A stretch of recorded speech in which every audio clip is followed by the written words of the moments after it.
नमस्कार मित्रांनो. मित्रांनो, मुख्यमंत्री माझी लाडकी बहीण या योजनेचा आता एक महत्त्वपूर्ण अपडेट आलेला आहे. म्हणजे एक महत्त्वपूर्ण दिलासादायक बातमी आलेली आहे.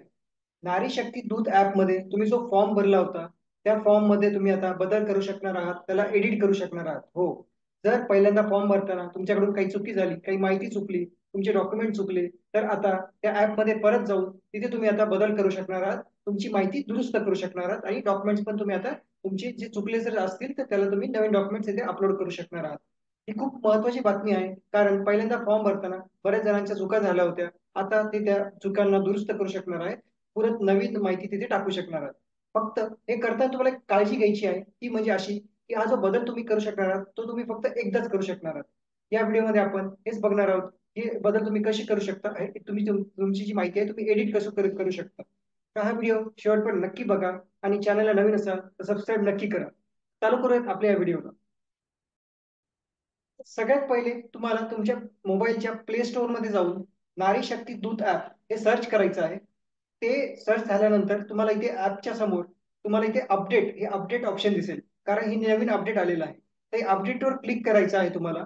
आणि अपडेटवर क्लिक केल्यानंतर ते जे नवीन अपडेट असेल ते इन्स्टॉल व्हायला लागेल. एकदा की ते अपडेट इन्स्टॉल झालं एकदा की ते अपडेट इन्स्टॉल झालं तर तुम्हाला ते ऍप मग ओपन करायचं आहे.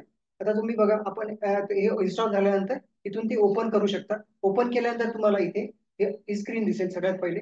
इथे नंतर येऊन तुम्हाला स्किप वर क्लिक करायचं आहे. इथे खाली तुम्ही बघा, इथे तुम्ही स्किप वर क्लिक करा. इथे आल्यानंतर तुम्हाला लॉग इन करायचं आहे. आता पहिल्यांदा तुम्ही ज्या मोबाईल नंबरने फॉर्म भरला होता तोच नंबर इथे टाकायचा आहे आणि मग लॉग इन करायचं. आणि इथे बघा, तुम्ही लॉग इन करू शकता. इथे लॉग इनवर क्लिक करा. तर लॉग इनवर क्लिक केल्यानंतर तुमच्या मोबाईल नंबरला ओटीपी येणार आहे, ज्या तुम्ही मोबाईल नंबर टाकला. तर इथे तुम्ही आलेला ओटीपी इथे टाका. एकदा तुम्ही ओटीपी टाकल्यानंतर तुम्हाला खाली व्हेरीफाय ओटीपी हे बटन दिसेल. आणि व्हेरीफाय ओटीपी केल्यानंतर इथे अलाउ करायचं. आणि तुम्ही बघा, इथे तुम्हाला केलेला अर्ज हा ऑप्शन दिसत आहे. तर या केलेल्या अर्जावर क्लिक करायचं आहे तुम्हाला. इथे केलेल्या अर्जावर क्लिक केल्यानंतर तुम्हाला तुम्ही जे फॉर्म भरले होते सगळे ते फॉर्म तुम्हाला इथे दिसतील.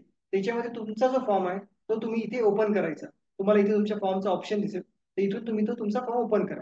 आता ओपन केल्यानंतर इथे तुम्हाला सगळी माहिती दिसत आहे. म्हणजे तुम्ही जे भरलेले तुमचं पूर्ण नाव असेल, तुमचं जी जी माहिती तुम्ही सगळी इथे भरली होती आणि तुमचे डॉक्युमेंट्स जे तुम्ही जमा केले होते पहिल्यांदा, ते सगळं तुम्हाला या स्क्रीनवर दिसत आहे.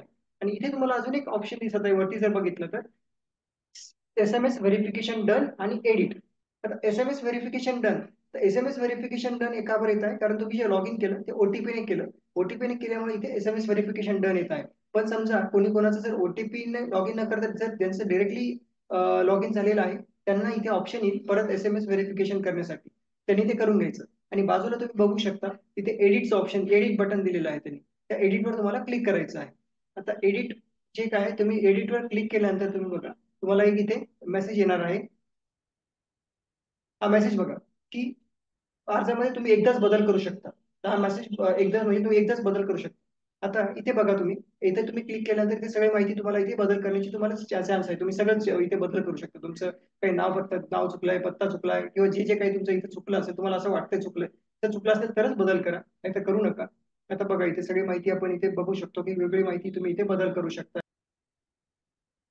हा, आणि इथे जर बघितलं तर डॉक्युमेंटचा पण तुम्हाला इथे बदल करता येतो. तुम्हाला डॉक्युमेंट चेंज करायचं आहे, तुमचं काही चुकून तुम्ही दुसरंच अपलोड केलं, दुसरंच जमा केलं, तुम्हाला इथे डॉक्युमेंट सुद्धा बदलता येतं. याच्यात जी क्रॉसची सिम फुली दिलेली आहे, ते फुली लाल कलरचं, त्याच्यावर क्लिक केलं तर तुम्हाला नवीन डॉक्युमेंट सुद्धा तिथे टाकता येतं. त्या डॉक्युमेंटच्या समोर समजा तुमचं रेशन कार्ड असेल किंवा अजून काही असेल, तर त्याच्यासमोर तुम्हाला तिथे ऑप्शन आहे, तुम्ही नवीन डॉक्युमेंट सुद्धा इथे टाकू शकता.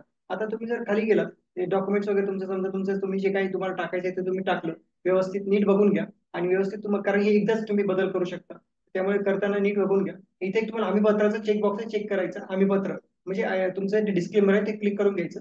आणि नंतर तुम्हाला परत आता इथे शेवटी सबमिट करून घ्यायचं आहे. तुमचं जमा करायचं आहे, खाली एक ऑप्शन जे आहे तुम्हाला ते जमा करून घ्यायचं आहे. आता हे जमा करायच्या आधी सगळं ते एकदा परत तुम्हाला ही माहिती दाखवतील, की एकदा परत चेक करून घ्यायची पूर्ण भरलेली माहिती. जे जी तुम्ही माहिती आता बदल केली समजा, आणि तुमचे डॉक्युमेंट्स जर काही बदल केले असेल तर ते पण इथे येईल. तुम्ही जर बदल केला असेल तर येईल इथे डॉक्युमेंट्स मध्ये. आणि मग हे सगळं तुम्ही चेक करून घ्या.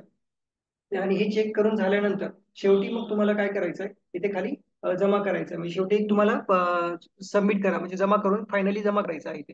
आणि हे जमा करायचे क्लिक केल्यानंतर तुम्हाला तो परत ओटीपी विचारणार आहे, म्हणजे तुमच्या मोबाईलवर परत एकदा ओटीपी येईल शेवटी जमा करायच्या आधी, सबमिट करायच्या आधी फायनली. आणि मग ओटीपी मध्ये तुम्ही क्लिक करा आणि इथे ओटीपी टाका.